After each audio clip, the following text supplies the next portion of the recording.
On va continuer de parler high-tech avec Thierry, puisque avec Thierry, on vous a proposé ce PC portable. Il est toujours là, bien sûr. Vous allez pouvoir continuer à voir les images sur notre écran. Mais on va parler vraiment de la caméra idéale pour tout filmer. Et également pour faire les photos, hein, Thierry. Oui, alors une autre grande marque à l'honneur, Toshiba, une marque qu'on connaissait bien parce qu'elle a été parmi les premières marques à développer l'image haute définition.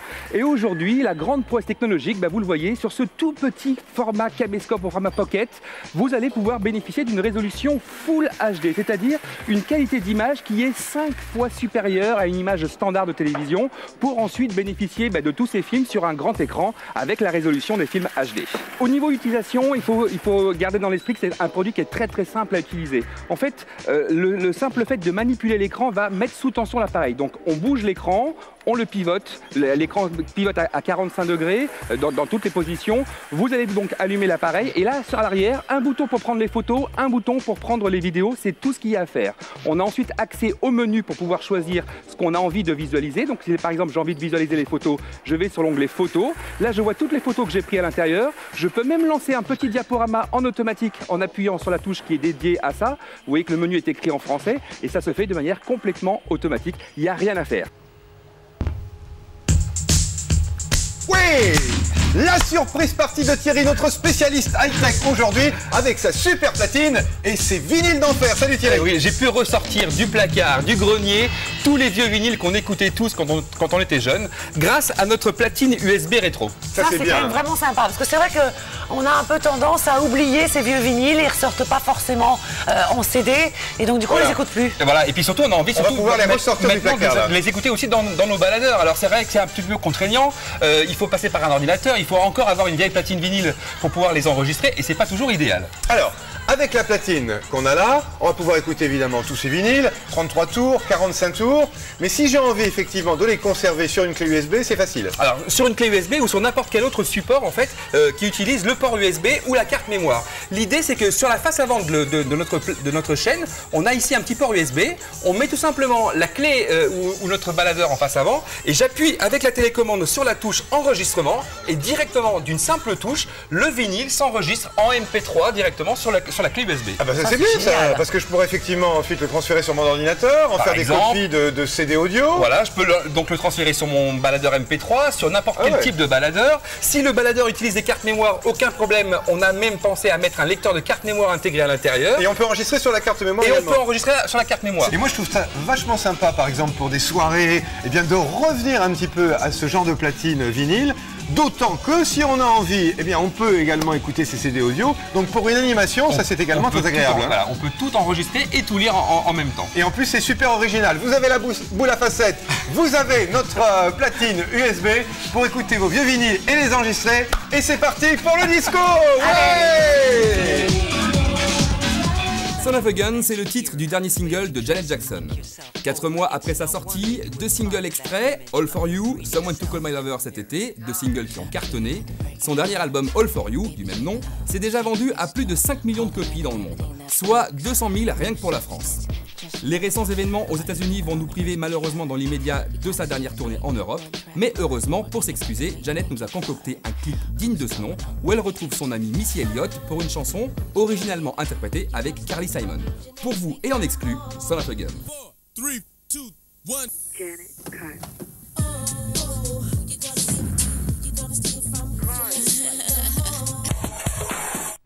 Nous continuons notre rendez-vous consacré au coup de cœur de notre spécialiste. Aujourd'hui, Thierry, notre expert, est arrivé avec son panier rempli de ces articles qui le font craquer régulièrement, alors au sens professionnel, mais également au sens extrêmement personnel. Et ça va être le cas de ce que vous nous présentez aujourd'hui. Oui, alors cette année, j'ai eu, alors c'est quelque chose assez rigolo, j'ai eu pas mal d'anniversaires et de mariages auxquels j'étais convié et je me suis toujours rendu compte d'une chose, c'est qu'au moment de ces grands événements familiaux, on est amené à ressortir des tiroirs, les vieilles photos, souvent argentiques, voire des vieux tirages papier, les vieilles diapositives, et puis on aime bien faire des pêle-mêle, des vieux albums pour remontrer un petit peu de quoi on avait l'air dans dans ces magnifiques années.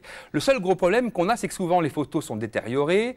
Quand il s'agit de refaire un vrai tri entre le moment où on a la photo d'un côté en tirage papier, le moment où on a le négatif, on ne sait plus exactement à quoi correspondent chacune des choses, ça demande beaucoup de temps. Alors ça demande du temps, on pourrait le faire avec le scanner, mais le scanner va malheureusement pas traiter l'image, ça va rester par exemple si elle a bien jauni, une image bien jaunie. Quoi. Exactement, c'est-à-dire que le scanner, lui, il peut scanner le tirage papier, mais il ne peut pas traiter le film au départ, c'est-à-dire soit le négatif, soit la diapositive. Exactement. Et donc là, l'idée, c'est qu'on vous a trouvé un petit scanner qui est absolument génial, qui lui se contente directement d'exploiter les fichiers natifs, donc soit les diapositives, donc c'est une petite réglette dans laquelle vous allez pouvoir installer les diapositives à l'intérieur, donc là j'en ai mis 3 ici. Alors on peut mettre les diapositives au format un petit peu en papier, vous savez, elles étaient cartonnées, ou bien les diapositives au format plastique, ça ne pose aucun problème, c'est compatible avec toutes les diapositives, ou bien les négatifs photos 24-36, et donc on va directement scanner directement ces négatifs, oui, alors... et ainsi pouvoir faire ces retirages. D'accord, donc là on vous suit, on a mis les diapos dans la réglette, ou les négatifs dans la réglette, après.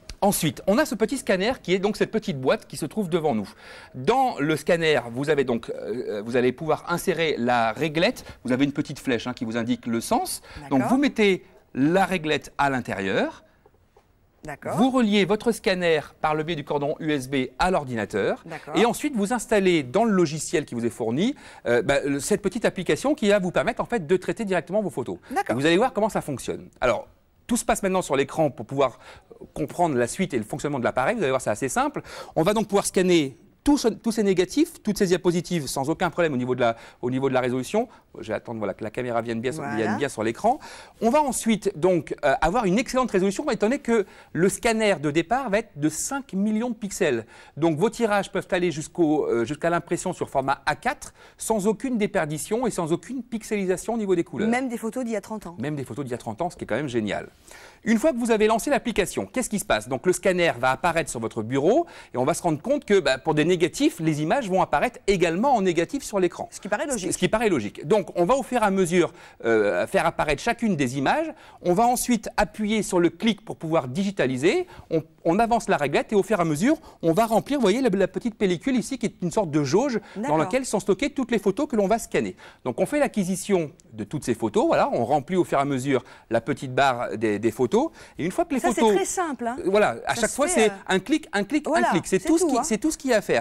Alors d'ailleurs, ce clic d'acquisition, vous pouvez le faire soit depuis le logiciel, soit même directement depuis le scanner. Il y a une petite, attendez, voilà, il y a une petite touche sur le dessus.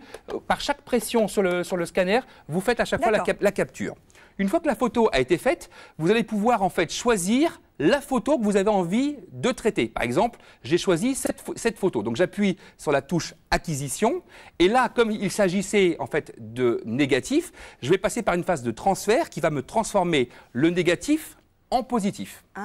C'est vraiment automatique. Alors là, on se rend compte, une fois qu'on a donc fait l'acquisition de ces photos, que les photos s'ouvrent du coup sur l'ordinateur.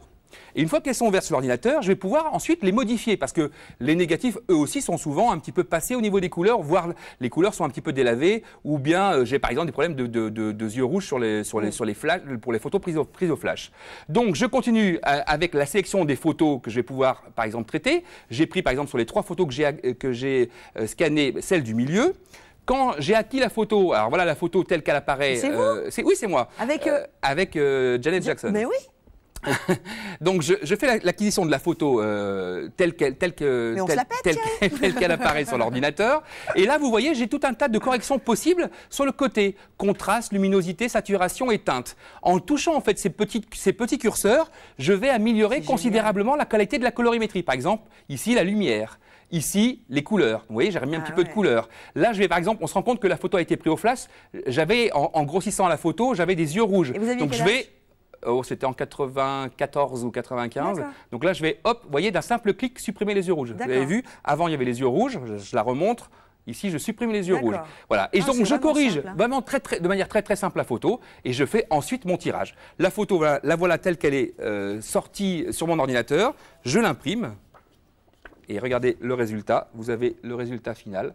La photo est d'une excellente qualité. Alors après, vous les tirez ou vous ne les tirez pas hein, Oui, bien sûr. Alors vous pouvez, avec ce même logiciel, vous pouvez lancer un petit diaporama, graver un DVD de vos photos et ainsi les diffuser en grand public. Ça se fait vraiment de manière très simple. Et puis vous vous amusez au lieu de le faire par un professionnel et ça coûte beaucoup moins cher.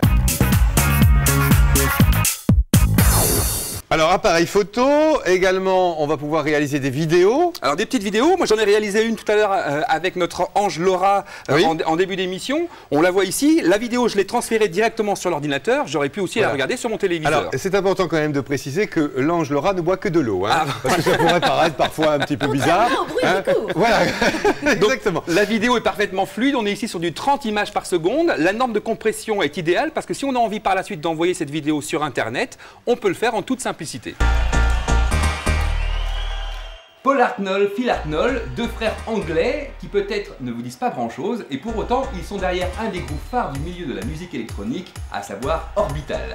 En 1989, leur premier single Shine fait un carton dans toutes les rave parties. Ils sont alors signés sur un tout petit label anglais qui s'appelle Ozone Records. Le géant américain Full Frequency Range Recording bien sûr les remarque et signe avec eux non seulement la reprise du premier single Shine, mais également la réalisation de leur premier album. Un album sans nom, de couleur verte, The Green Album, qui fera l'objet d'ailleurs de co-réalisation avec un certain Moby, encore illustre inconnu à l'époque.